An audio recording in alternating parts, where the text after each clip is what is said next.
The Biden administration continues to point fingers on who to blame for Afghanistan. New Zealand goes into lockdown after just one COVID case.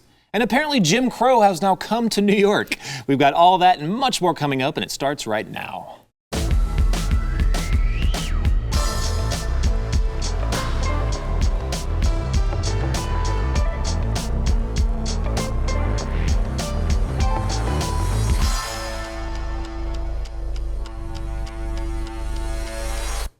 Welcome to the news and why it matters. I am Jason Buttrill, again filling in for the lovely Sarah Gonzalez. I am joined again by two of my good friends, Jaco Booyens, The Jaco Booyen Show. Thanks, brother. And also Eric July. Catch him on YouTube. I consume your stuff like all the time. I'll just get stuck in like for an hour just watching every single one. It's great. Awesome.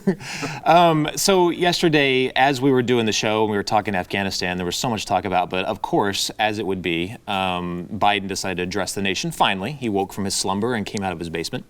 And we missed a vast majority of what he said, but there's something very specifically that I want to focus on today. Take a listen to this. When I came into office, I inherited a deal that President Trump negotiated with the Taliban. The choice I had to make as your president was either to follow through on that agreement or be prepared to go back to fighting the Taliban in the middle of the spring fighting season. We were clear-eyed about the risks. We planned for every contingency, but the truth is, this did unfold more quickly than we had anticipated. So what's happened? Afghanistan political leaders gave up and fled the country. The Afghan military collapsed, sometime without trying to fight. When I hosted President Ghani and Chairman Abdullah at the White House in June, and again when I spoke by phone to Ghani in July, we had very frank conversations. We talked about how Afghanistan should prepare to fight their civil wars after the U.S. military departed, to clean up the corruption in government so the government could function for the Afghan people. We talked extensively about the need for Afghan leaders to unite politically. They fail to do any of that. Okay, so two things there. First, I inherited the situation, so it's not his fault, it's the other administration's fault. And the second one, it's all the fault of the Afghans. So there's a lot of finger pointing going on here. Eric, we talked about this a lot yesterday. I want to give you the floor just really quick. What is your take on all of this? Yeah, this is, unfortunately I wasn't here yesterday to kind of chime in on this, and it is, as to be expected, a lot of finger pointing. And what was bizarre to me as he tried to rid himself of anything that basically had happened. Now, I heard you talking about it, and obviously you're completely correct. You knew this was more so an inevitable situation that was going to come from this. I took issue with the fact that little instance, because he acts like he had nothing to do with the Obama administration for 8 years. Like, was he just not there? Maybe he wasn't there. I don't know. But he acted as if he had absolutely no part of that, which I found hilarious. But the ordeal in itself is, yet again, another situation where two things can be true. I think people are seeing the things that are happening out there in Afghanistan and looking like some people are going to be left high and dry. That's a reality. I don't deny that. In the same respect, should we be, the American taxpayer, be spending all this money to send our kids over there to be dying in wars to protect whatever? Well, I mean, we can get here and talk many times about them funding both sides of each wars and in the Middle East. It was a crappy situation, but it was an inevitable one nonetheless. The finger pointing and the blaming does absolutely no good, specifically considering the policies of the administration that he was a part of in the Obama administration, which, for people, they seem to forget, he campaigned on, I don't want to say ending the wars. That's not necessarily what he campaigned on. But he talked a lot about basically scaling down on our involvement in specifically Afghanistan. Did he do it? Of course not. I didn't think that he would, but that's something that he was on the campaign trail saying, especially out there in 2012. Nonetheless, we're in the situation that we're in right now. It's a reality that all of us has to accept, that nation building obviously does not work. It's a failed effort. And there are people that are in the other sides of the country the world that do not have our set of values and principles. And unfortunately, you cannot go there and instill, whether it be you put some guy, CIA put some guy in to prop him up to have him try to rule over that geographical area, and then they hightail it up out of there when it hits the fan. That's not something that's conducive to actually working towards a freer society where they are at. It is going to come by way of the people of Afghanistan, and I get that we can look at cameras and cry crocodile tears for the people that are out there, but unfortunately, this was always a losing effort. But the finger pointing, that didn't do really anybody any good, especially when you were there for 8 years. Yeah. Yeah, okay. You know, if you're in the Christian community at all today, you'll see that churches around this country are asking for prayer. There's 229 Christian missionaries that are slated for execution tomorrow. In Afghanistan? In Afghanistan. Wow. 229 Christian missionaries, some of these in medical missions, kids 24 years old out of college who took a missions trip. They got zero warning, Jason, from the President of the United States to say, hey, pull your people out. We're pulling out. I'm with you on where we need to be, but there was zero warning. For me, this is the issue. We can talk about military equipment left behind and all these things, but we are seeing NGOs, non-government officials, kids, missionaries, American citizens left behind who were not given warning to say, get out, you're not going to be able to get out. They can't fly out. We have a girl that an hour ago, in our circle, a family friend, messaged her parents and said, this is goodbye. I'm at peace. 26 years old. This is reckless. When you start having a president leaving Americans behind, whether we should have been there or not, I'm with you. But now we're leaving civilians. Yeah, okay, so you're hitting a very, very good point. And if I've got a graphic that I want to pull up right now by a friend of mine on Twitter, Michael Pregent. And this is the graphic right now. This is the current situation in Kabul right now. Now, I don't know why you won't get this stuff from major mainstream media outlets, but we're going to show you this. This is what the Biden administration has created on the ground. So all the blue circles you see there, that is where the Americans are at. The Americans, like what you're talking about, missionaries and other people and contractors and all that. So they're sitting there. Now, what Jake Sullivan, the National Security Advisor, said today, and I make note of all the red areas, that's Taliban controlled, and at the bottom, you see the airport.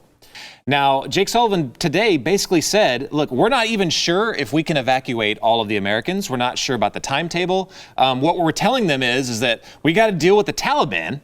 Okay, basically they're going to let them go ahead, and we can't guarantee your safety. He actually said that. We can't guarantee your safety, but we want those Americans to start making their way down towards the airport. Are you kidding me? Yeah. Right? Like absolutely insane. And so I take a huge issue with, and you see this all across social media. I'm seeing it everywhere because you're seeing it from the left right now, that they're saying, look, this is Trump's fault. He inherited it. And then what I was saying yesterday was, well, we don't know what Trump's plan for pulling out was. I have no issue with pulling our troops out. Yes. Eric, you know me. I want our troops out. I don't want to keep them home. None of it. All of us do. So so the issue is how incompetently it was handled. Yep. Because we should not have Americans stranded right now. We should not. Eric, is it fair to say, look, we can argue two things, right? Right. We can argue the fact that, yes, we should bring our troops home. We can argue that. That's a very good argument. Yes. But can we also not argue that, look, this was done very, very badly, and we should hold this administration to account for it? Again, it goes to show that, like I said, two things can be true. Like it's an unfortunate situation, really, no matter what way that you look at it. But I do think that it sets in the reality for a lot of people, how a lot of folks, including Americans, that whether it be that they're fighting on behalf of the military, American government, or whatever, like they're really disposable. Like they're more of a means to an end that you exist, and you see once it hits, and it's not even about it hit the fan. It's that they have ideas and something else that they want to do. So you are, like I said, a means to an end. So whether you're fighting on their behalf, whether you're left behind because you're doing all sorts of things for them, or just trying to do good things and help other individuals, you're still left tail out. I hate to say the term that I want to say, because that's the nature of government and how they've been dealing with not just this particular issue in the Middle East, but really with everything. We know that it's like, okay, well, they have their group, their elites, which are probably up out of there. They're not going to have anything to worry about. But definitely when you're dealing with American citizens, It's like, oh, well, you were there while we were there and we got up out of there. Oh, my bad. You're still there. You're stuck. We'll get to you if we can get to you. Are they going to be of a priority? No, because when it comes to the American government, when it comes to the nation building efforts, when it comes to the war efforts, you are disposable. You are nothing but a means to an end. And a lot of people, unfortunately, had to find that out the hard way. And I hate to see really anybody, doesn't matter American or not, in a situation like that where they're stuck. And obviously they're only in that situation because they think it's brave to be out there regardless, but they think they have some sort of backing or some sort of security by way of their own government. Unfortunately, these people didn't have it, and now they're left like, what? Right. Eric, at least, look, I've lived around the world, right? At least when you're in trouble in another country, you go to the U.S. Embassy. Right. Okay, that's gone. Yeah. Evac them with a chopper from the roof, like he said he wouldn't do because he had to, right? So there's no American soil, and the U.S. Embassy is American soil. If you look at that graphic, we're asking civilians with no military training to make their way through the Taliban to an airport, and then what? With reports that the Taliban is now going door to door looking for Americans, collaborators, any other Westerners. It's absolutely ridiculous. And so, but same mindset, same policy, greater magnitude. What happened in Portland? Sorry, you're on your own. We're pulling the police out. Fend for yourself.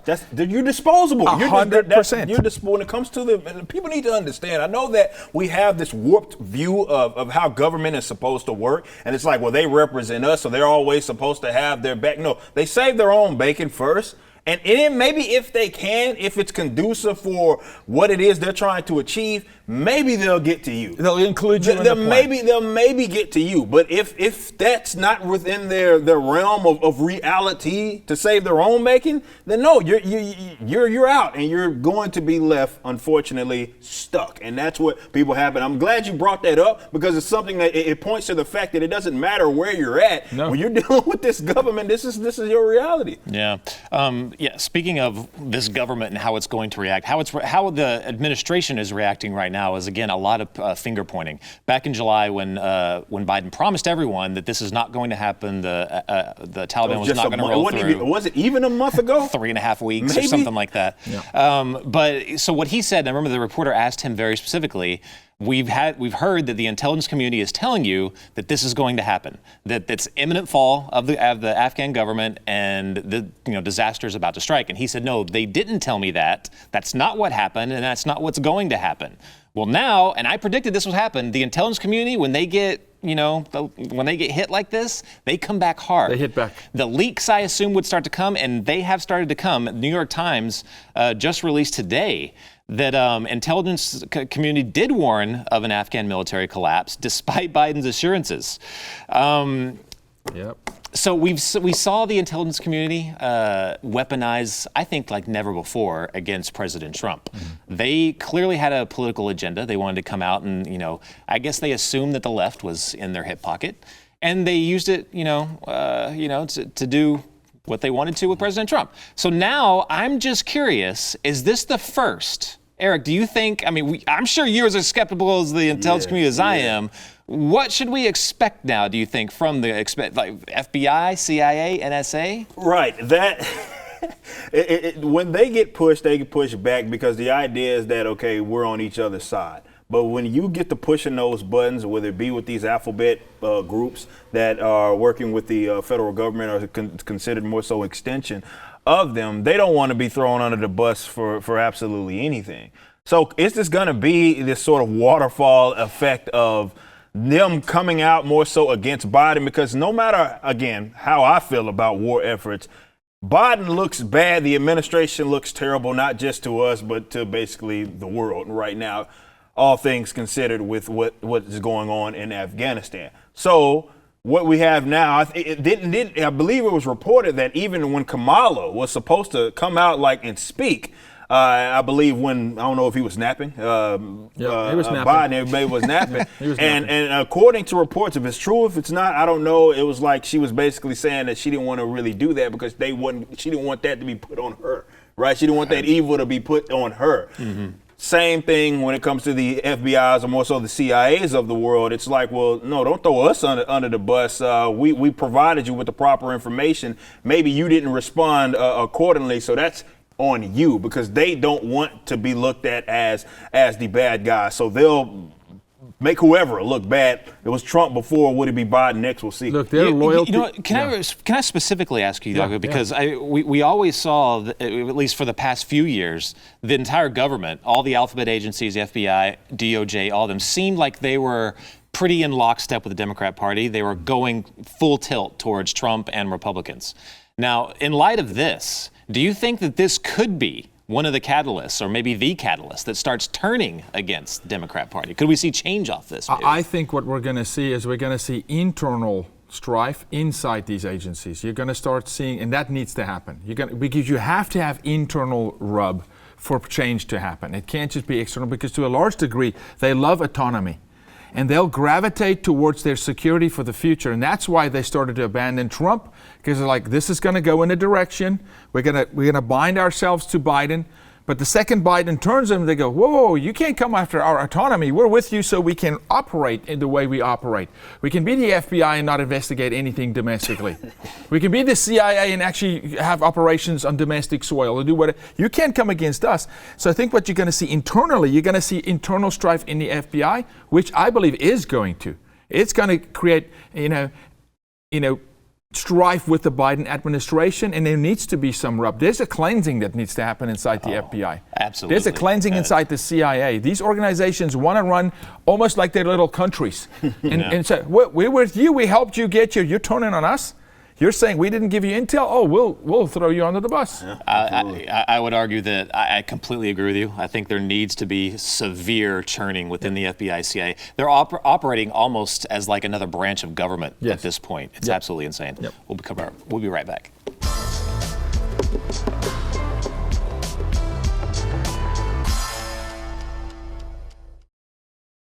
I'm going to take a pivot now to more domestic type policies and stories. But to get there, we're going to use another Afghanistan story, which I think is very, very predictable. And it's something that I think we're going to see a lot throughout the entire world, and hopefully not the USA, but probably the USA.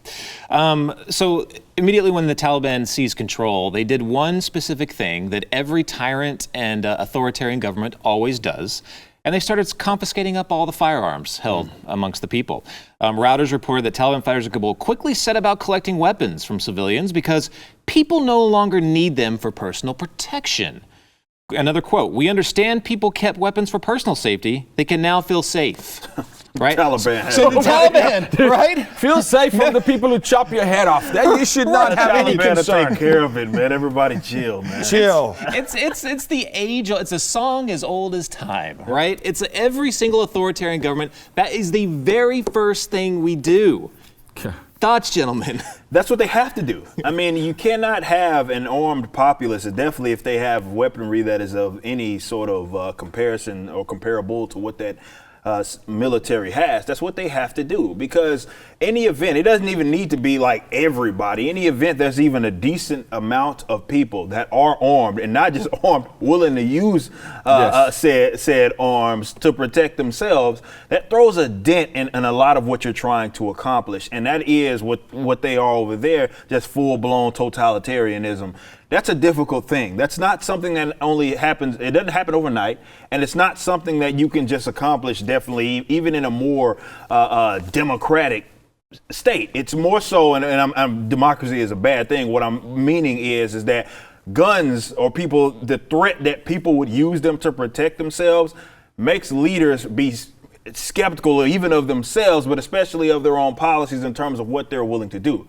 So like with the COVID stuff that we're seeing right now, where are the most oppressive sort of authoritarian things happening in countries that, well, their citizens aren't armed? Because what are they going to do? Yeah. What can you do? I'll say this. It's impossible to truly control a people if you do not strip them from their physical ability to defend themselves and then their rights to defend themselves. Well, what's under attack in the U.S.? Oh, that's right. Your right to defend yourself with the Constitution, with the law, right? And the law is fluid now. And then your physical ability, which they want to disarm Americans. So may Americans for once and all wake up and understand our administration is aligned with the policies and the structure of the Taliban. Yeah.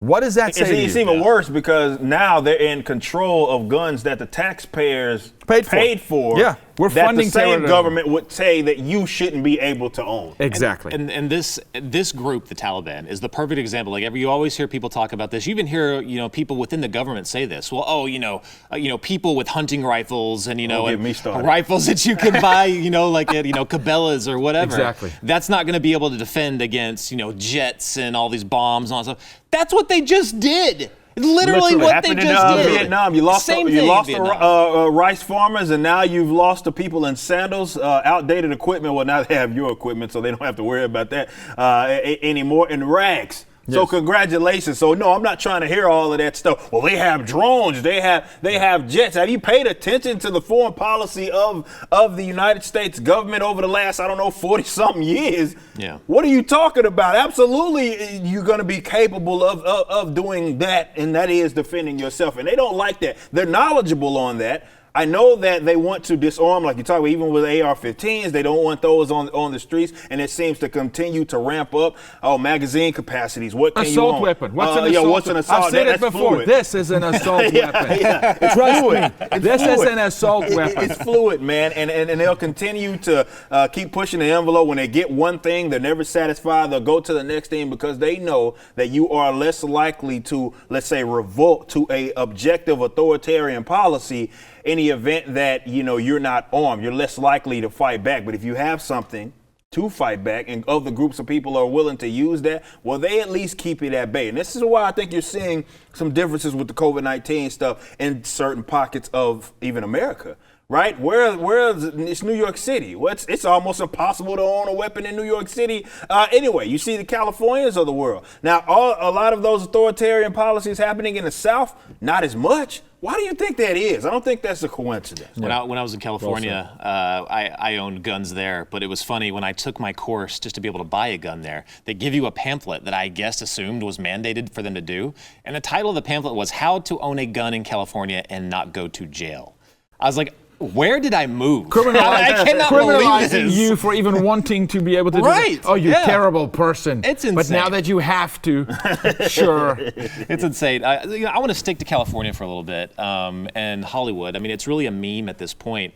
All of them. If you've ever lived in California, you guys ever live in California? Yeah. So it's like living behind the Iron Curtain. Santa Monica. Yeah, they'll say all this crazy junk that we would laugh at here, leftist junk, and we make fun of them. But over there, they're in their silo, and they all go right along with it and agree.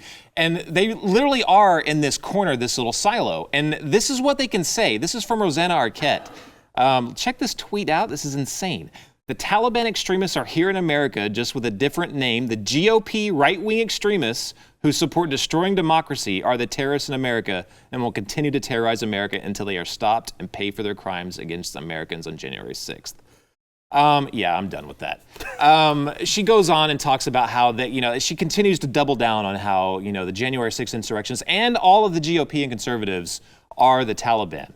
Now, there's a lot Giving them too much credit. Giving them too much credit. No, but Giving so them she too much means, credit. so she actually, is she saying the Taliban is bad? Because then if she's saying the Taliban is bad, then surely she must be against Joe Biden, who just gave them power.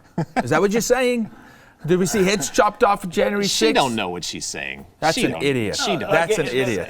And it also, it's one of those things where they want to try to it's a misdirection because the existence of not just the Taliban, but also what they stand for, it makes it very difficult for them to kind of criticize them. Definitely when you're dealing with the religious aspects, because they have painted themselves in a corner and they treat definitely a lot of the Muslim community as they are on their side. Right? And obviously you're seeing with the Taliban, give them credit, they're pretty blunt about what it is how they feel about women, and they're pretty like, oh yeah, you can do about whatever infidels. you want. As long as it's under Islamic Sharia law, of course you can do, the women's rights are going to exist. Now what that means is that you can't do virtually anything. Yeah. So they're trying to tread lightly to not criticize them as much as they probably should. But this is their way of doing that. So they get to paint everybody else. Say, well, no, you're like the Taliban. I guess guys unarmed, by the way, kicking their feet up on Nancy Pelosi's desk. That somehow is akin to the Taliban. And like I said, you're giving the GOP, I'd argue, way too much credit in the event that you are saying that they are the Taliban. Way too much. They ain't that good. It's crazy to me, literally just the groupthink over there. I mean, they are incapable of speaking for themselves. Michael Moore tweeted the exact same stupid thing. I'm sure you guys probably saw that. And even on late night TV, in fact, we have a video clip. This is Stephen Colbert talking about the insurrectionists and the Taliban. He's right. We've had troops there for 20 years. They fought. They sacrificed. Their families sacrificed so that we wouldn't have a terrorist attack in America planned in a foreign country.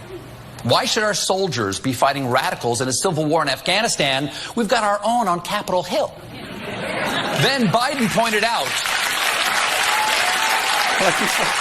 Like little hyenas, man. Little hyenas. You know what Like little hyenas. Okay, Like he said something so profound. Like, my God, he really took it to him by saying that the insurrectionists out of the January 6th are much like the Taliban, and they all clapping giddy like a bunch of freaking like they sound like hyenas. Like hyenas. They think because like you mentioned, they're in a bubble. They think what they say is like the smartest thing, and like that conflation, or rather that comparison, which couldn't be anything further from like what we're dealing with. That's the opportunity. That what's funny, what's unbelievable. What cracks me. So if he calls it a civil war in Afghanistan, first off, it's not a civil war. No. The Taliban are terrorists taking over the country, and one of the most vicious charges I saw from January 6th was unlawful parading. Yeah, unlawful parading. Jason, he says so that we fought over there so that they cannot plan a terrorist attack in a foreign country to be executed on domestic soil. You mean like 9/11? You mean like 9/11? Can I remind you, this is the anniversary? You think that's by coincidence? You mean like 9/11 planning a terrorist attack in Afghanistan, in New York? You mean giving power back to those guys so now they can plan again? Yeah. Is that what you're talking about, Colbert? You're an idiot, okay? You're an absolute numbnut idiot. You don't know what you're talking about. And the hyenas that clap for him are brain dead. They're the Walking Dead. The TV show The Walking Dead, we're filled with them in this country. These are the kind of people that pollute American minds, especially the young minds, that turn them against our Constitution, that turn them against freedom, that will literally say, yeah, we are the evil ones. We're the terrible people. The people who want freedom in this nation somehow are the Taliban. You don't know what you're talking about. I show you videos of people's arms and heads being chopped off. That's what the Taliban does. Have you seen that in this country? Never. Never in your life have you seen that. It's absolutely crazy. Just 20 years ago, Reagan from California, was our president. I mean, you could actually tune in and watch late night TV and laugh at it. You could watch Saturday Night Live. You can't do that yet. It's absolutely nuts. We'll be back in a second.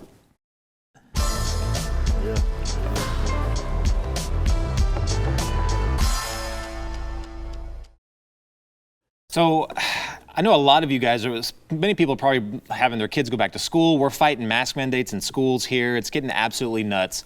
But I want to take a quick second to look abroad, because pretty much if you see something happening in places like Europe, or in places even in like Australia or New Zealand, those things are pretty much what progressives and far left want to do right here. Mm-hmm. They just have more freedom to do it over there, or they have more freedom to take away their freedom. That's kind of weird. Yes. I want you to take a look at this graphic from Australia. Now, this is what they are able to do in Australia. I'm going to run through a few of these.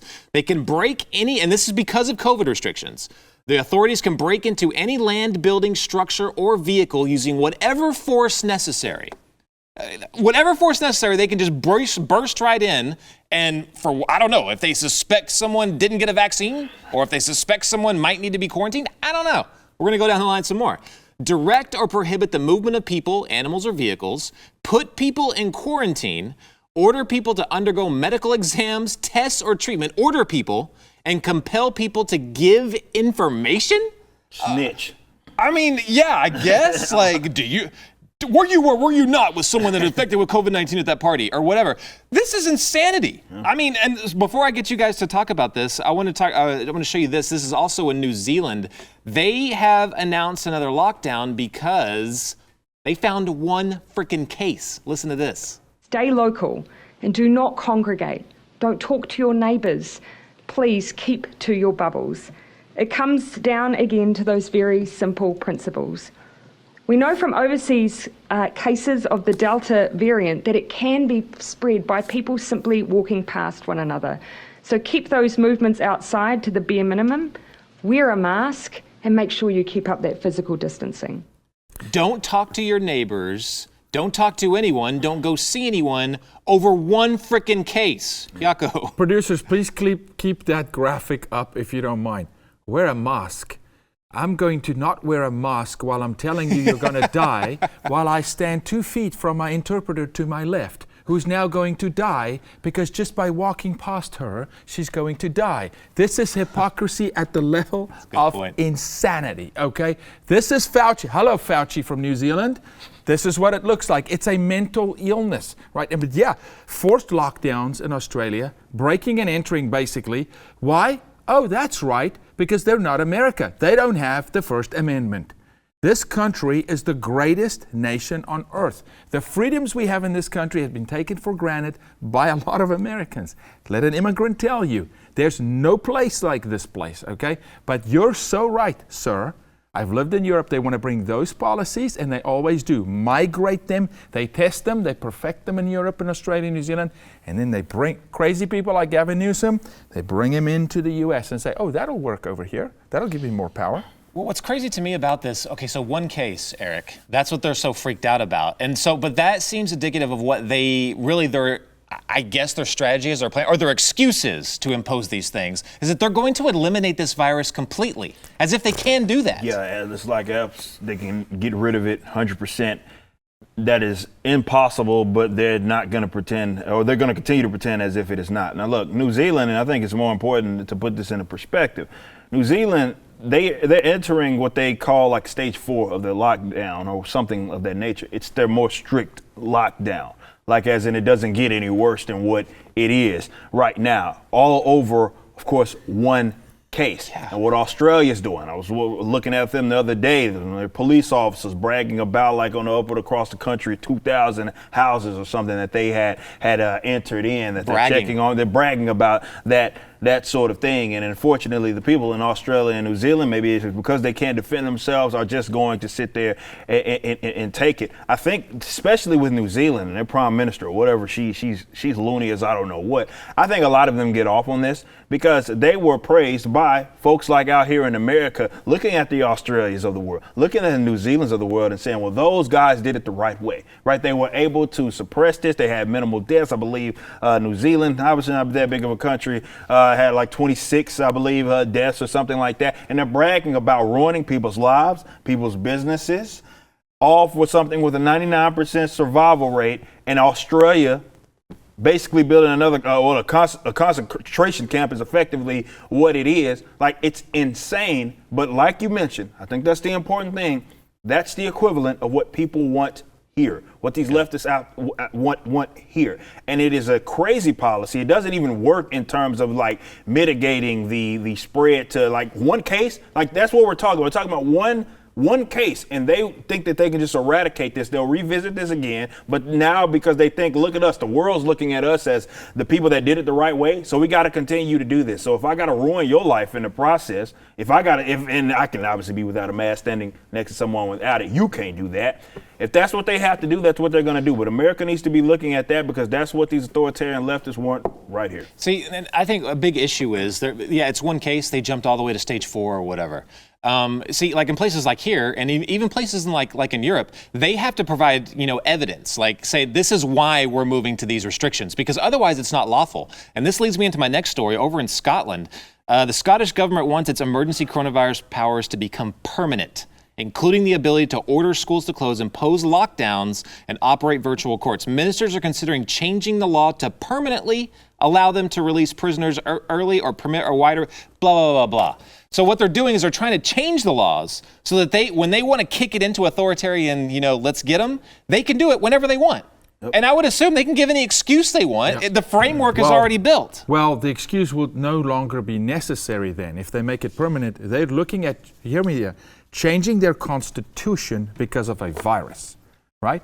What does the virus have to do with the Constitution? Changing the way they rule and govern in a nation because of a virus, which you cannot eradicate. Had never happened in history. Can you take an airborne virus, right, that's an ENT, ear, nose, and throat virus, something that, can you eradicate it? If we could have, we would have eradicated flu 100 years ago, okay? Yeah. You can't eradicate this thing. Watch a outbreak in New Zealand under lockdown. Right? This is not about the virus. This is about power and controlling people. This is the global reset. This is literally about, hey, we need to rule. Make government as large as possible. And we're going to use coronavirus as the means to get there. Yeah. And usually what happens, like I said earlier, what's happening over in Europe, we're like, what, a year, 2 years behind, something like that? If you think it can't happen there, well, apparently Jim Crow has just arrived to New York. I guess you can't go to New York anymore, Eric. That sucks, man. Very true, very true. But they are now requiring photo ID and vaccine passport required by Mayor Bill de Blasio to move freely in New York City. There is a, if we can pull up, there's a graphic on what you actually have to, the places that you can get into and then you can't get into. I don't think that one's it. But there was a graphic that shows that you can't go into, so let's say you want to go into a bakery was one of them, or if you want to go into a movie theater, basically everything, theaters, restaurants, yep. Everything. You have to first pull out your ID, show your ID, then pull out your vaccine card, or app or whatever. Which is weird because black people can't give IDs either. I know. What are black people going to do? Yeah, That's so like, we can't get IDs, can't get, and obviously this impacts what you're alluding to, and they can show that graphic for you again, showing these different rates, these demographics. In terms of who's getting the vaccination, who's not, and obviously you can kind of see that black folks, the majority of them, I believe, is actually, according to the data, aren't vaccinated out there in New York City. So who are the people that are going to be impacted the most? Of course, them, which is hilarious because it's coming from the Democratic Party. Now, yeah, historically, they've always done that. But seriously, they're the guys that champion that group of people. They champion that block. They say that we are in it for you. And then they try to, that's what critical race theory is all about, trying to find everywhere, wherever there's a problem, is some sort of systematic, institutionalized racism. And they always look at disparity to try to prove that. That's happening right here. You have that. I'm not saying that's why it's wrong because it impacts that demographic. I'm saying by their own logic, yeah, they talk about everything else, ID being Jim Crow 2.0, like what is this? That's exactly what this is, where you're preventing people from going to get some freaking food, man. Yeah, there's some food. Come on. Always got to get back to the food. I'm with you, brother. I'm hungry now. No, but this is the epitome of deflection, right, and spin, right? Well, the same group, de Blasio and the Cuomos and all these folks who call white people Hitler here are the ones who are behaving like Hitler. Show me your papers. Yeah. We're going to racially profile, which they are. This is racial profile. It's stop and frisk, man. Like we've already seen that with New York City. But it's coming from them, and they're the ones accusing us of being the Hitler, the Nazis. No, you're the Nazi. You're the Nazi, de Blasio. You're the one who's behaving like Hitler. Your actions look a lot like stop and show me your papers, right? And you can't get some food. I mean, can't get food. It just boggles my mind how Americans, especially New Yorkers were, like they were the a-holes. You know what I mean? And it was perfectly cool. It was looked upon as, that was acceptable behavior, which it actually is because you're an American. You can be an a-hole if you want to be. But now they're falling in and complying as just rolling over, showing their bellies. How do we not have mass, civil disobedience on a grand scale in some of these places? I just don't get it. We'll be right back. mass burning party.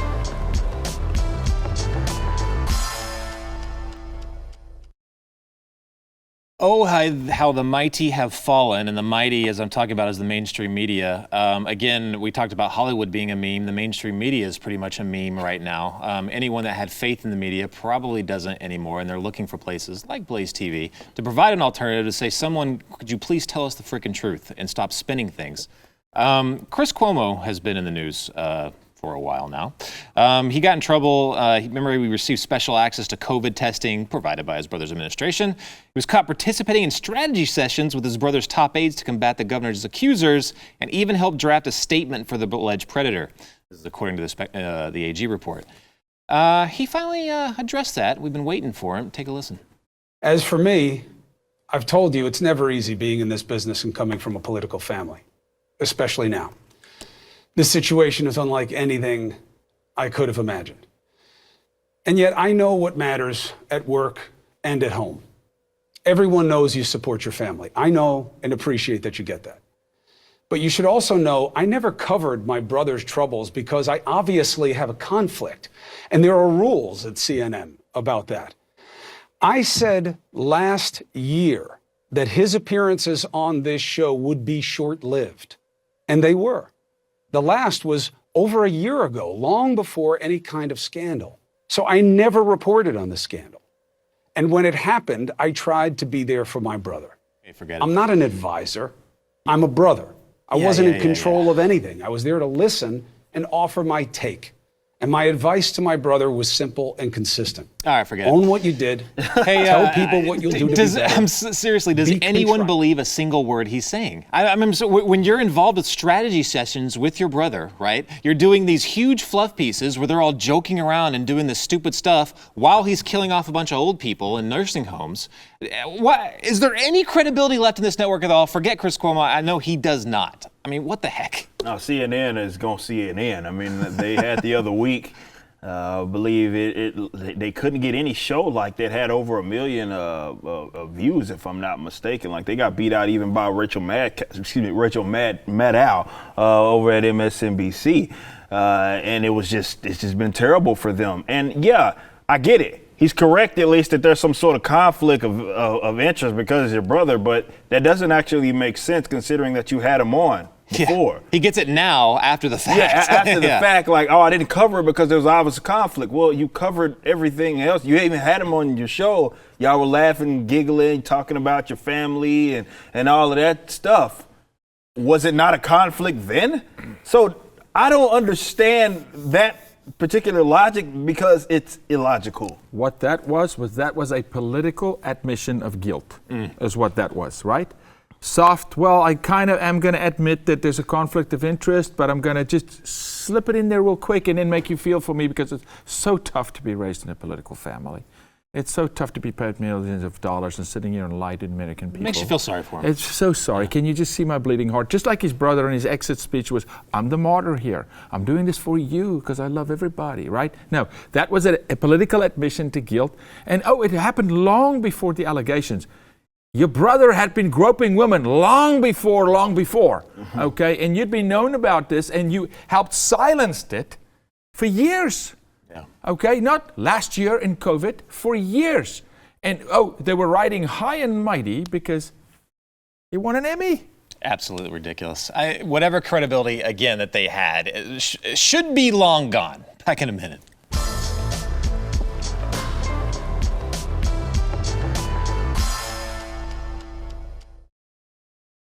Welcome back to the news and why it matters. We appreciate you tuning in, however you're tuning in. We also invite you to listen to us on the podcast and also give us 5 stars because that is what you're supposed to do. If you do that, you might get your chance to read your review if you leave 5 stars and leave a review and get it read live on air, like Mr. Walla Walla 64. I have that same name a couple of times. That's really a coincidence. He said, truthful. This show is the most honest show out there. So nice to hear honesty. And thank you for that. And I think that is pretty crazy now that it's so hard to find anything truthful nowadays. I go now towards, if I'm not at BlazeTV, I'm going to, other platforms that people on those platforms I can trust. Like you can go to Instagram and find you. Where can we find you? Yeah, Instagram. You find me on Instagram and Free Space.